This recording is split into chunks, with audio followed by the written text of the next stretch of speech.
Hunger is one of the most painful things to experience as a human being. In the extreme case, it feels as though your body is devouring itself, which in a way it is. What would you do and how far would you go to keep from starving? To stop the pain and desperation, could you become desperate enough to eat another person?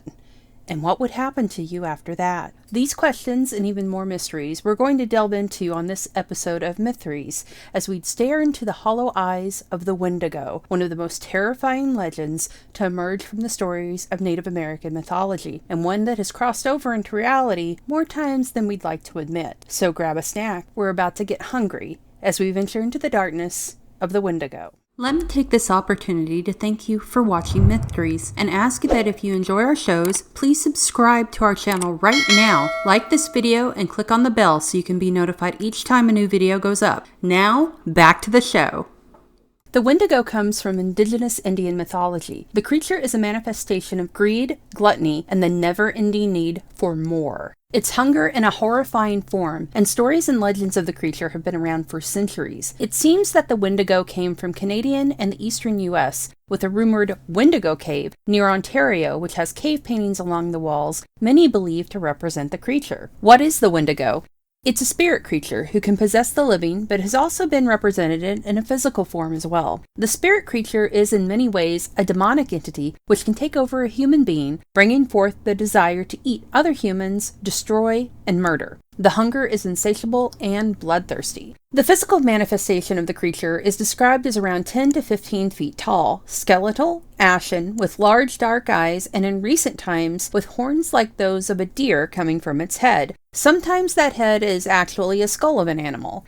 The thin, hollow body is due to the Wendigo never being able to satisfy the hunger that is the soul of its existence. The Wendigo is associated with the winter in many of the stories and legends told of the creature. This is no doubt due to what happened during winter months in the past in some of the more isolated areas and to villages that were hit hard with snow and lack of food during the season. Many starved to death, dying from hunger and sickness. In some extreme cases, you would find individuals resorting to eating of others who froze to death trying to survive. One of the more well-known stories of this was the Donner Party. But no one was accused of being a Wendigo in that particular scenario, just horribly, horribly unlucky. The Wendigo is one of those mythologies that has bled over into reality, though, in an extreme way. There were actual Wendigo hunters who in fact did murder the people suspected of being a Wendigo. One of these was Jack Fiddler, who, along with his brother Joseph, hunted down and killed at least 14 of the creatures, or possessed people. This was frighteningly happening as early as 1907.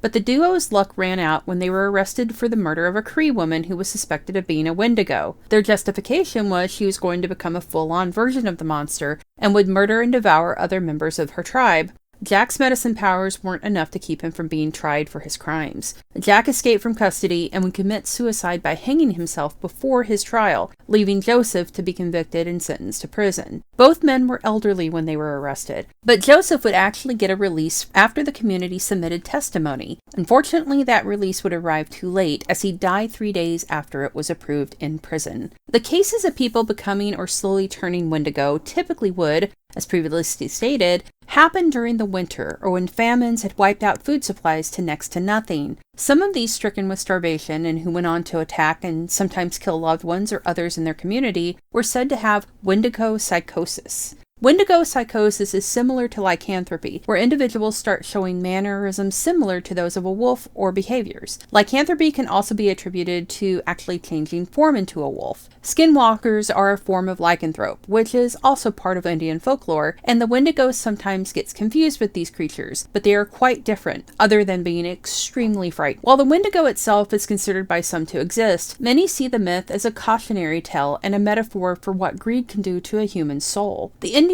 and free peoples of the Canadas and Americas have a definite reason to believe this after having witnessed their fair share of it during colonization of land they'd been living on for hundreds of years. The belief is that when you give in to greed, into gluttony and avarice, you invited the Wendigo in, or those factors transform you into the creature. Perhaps not physically, but mentally you've been corrupted. If you listen to the popular podcast lore and have dug into the tales of true Wendigo stories, you'll have heard of Swiftrunner, a trapper who lived in the late 1800s. During a bad winter, the food ran out in his home, and Swiftrunner, after his first child starved to death, committed the horrendous act of killing, butchering, and eating his wife and still living 5 children before confessing to the crime. Swiftrunner didn't look any different, but inside himself a monster had been born. He was executed for his crimes. Cannibalism is one of the most taboo things within human culture, and the tale of the Wendigo and what it represents and does, of course, has made it quite tasty for pop culture to use as fodder for films and television. Let's go over some of the most notable. In 2008, NBC was trying something new with the anthology horror series Fear Itself, which was co-produced by the legendary Stuart Gordon. The series had a number of guest stars and some great stories while pushing the limits of network television. One of my favorite episodes of the sadly single-season series was one written by Drew McWeeny and Scott Swan and directed by Larry Fessenden called Skin and Bones. The episode would feature a slightly out-of-makeup Doug Jones, who is known for his ability to portray monsters, giving them life under tons of prosthetics and makeup. In this episode, though, it focuses on an isolated family, the patriarch of which returns changed from a hunting trip. Something is horribly wrong with Grady, and Grady is horribly hungry. Doug Jones is perfect for the role, which showcases his thin physique and turns him into a walking, breathing personification of starvation and hunger. It's also impressively overt for something, again, shown on network television. NBC was also home to Hannibal, Brian Fuller's mind-blowingly beautiful take on Hannibal Lecter, and was another series that exploded the wall of what could be on network TV. In the series, Hannibal's alter ego, Dream Self, is an all-black version of the character with antlers, known as a Wendigo. Hannibal, of course, is a cannibal and murderer during the series, and seems almost supernatural in how he is able to operate without detection, as well as what he's able to get away with and live through. Ravenous was not a hit when it was released in 1999, but has grown to become a cult favorite.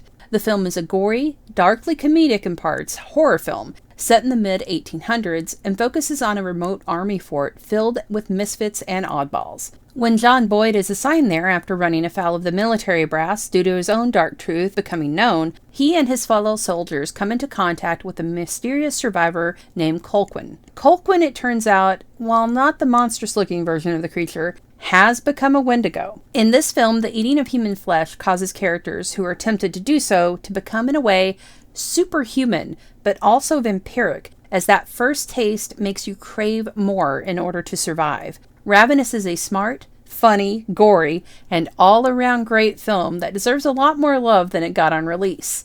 Part of that smartness comes from the fact that the story itself is a cautionary tale and black reflection on the absolute desire of the period to conquer, explore, and claim all of the land that had yet to be. The creature has appeared in numerous video games. Fallout 76 in particular has a nasty side story regarding mutated survivors of a nuclear holocaust who ate others in order to live. Cartoons and other films over the years, including My Little Pony? The world is really strange. Most recently, though, Guillermo del Toro stepped in to co-produce Antlers, released last year and directed by Scott Cooper. The film was based on the story The Quiet Boy by Nick Acosta, who also co-wrote the screenplay. Antlers focuses on a young Oregon boy named Lucas and his meth-cooking father Frank, as well as his younger brother Aiden. Frank and Aiden, as well as Frank's partner, are attacked at the beginning of the story, and from there, Lucas's life becomes a nightmare of blood, dead animals, and eventually dead people. Antlers is a grim story which takes the Wendigo myth and applies it to the way we can corrupt our children with our own addictions, trapping them within a vicious circle and chaining them to a life they can never seem to escape from. I highly recommend it, but don't go into the story thinking it's a fairy tale. It's far from it. Is the Wendigo real? I think that depends on what you think of as real. I think all of us have seen people we love and care for become monsters in front of us in one way or another.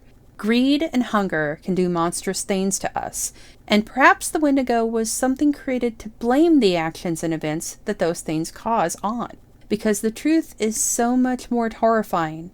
The truth would mean that any of us could simply be a monster. It just depends on how hungry we are.